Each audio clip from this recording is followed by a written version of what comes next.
एक बार की बात है, एक पुरानी और विशाल हवेली थी जो शहर के सबसे ऊंचे पहाड़ी पर स्थित थी। हवेली के बारे में मशहूर था कि वह बहुत रहस्यमयी और डरावनी है।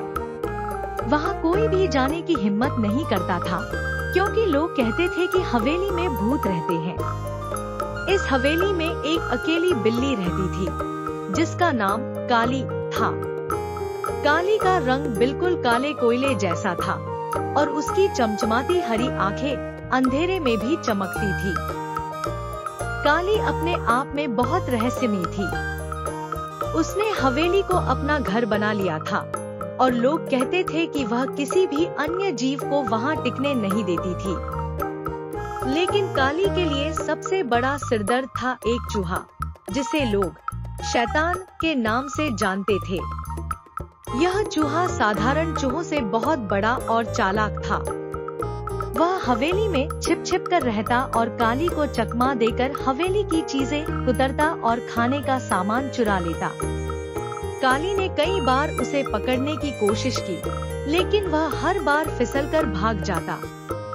एक रात हवेली में तेज बारिश हो रही थी और बिजली चमक रही थी। काली ने तय किया कि आज वह शैतान को हर हाल में पकड़ कर रहेगी। उसने हवेली के सारे दरवाजे और खिड़कियां बंद कर दी ताकि शैतान भाग न सके। फिर काली ने एक ऐसी चाल सोची जो शैतान के सारे होश उड़ा दे। काली ने हवेली के सबसे अंधेरे कोने में, जहां शैतान अक्सर छिपता था, एक चमचमाती चीज रख दी। यह एक सोने की घंटी थी, जिसकी चमक दूर से ही नजर आती थी। काली जानती थी कि शैतान लालची था और ऐसी चमकदार चीजों की तरफ आकर्षित होता था। शैतान जब उस चमकदार घंटी को देखकर उसके पास गया, तो काली ने अपनी चाल शुरू की। जैसे ही शैतान घंटी के करीब पहुंचा, काली ने हवेली की खिड़की को थोड़ा सा खोल दिया।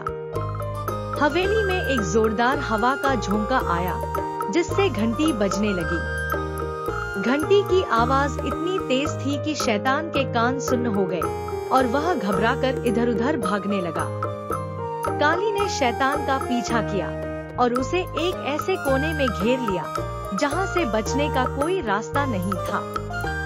शैतान ने काली से माफी मांगी और कहा, मुझे छोड़ दो, मैं इस हवेली को हमेशा के लिए छोड़ दूंगा और कभी वापस नहीं आऊंगा।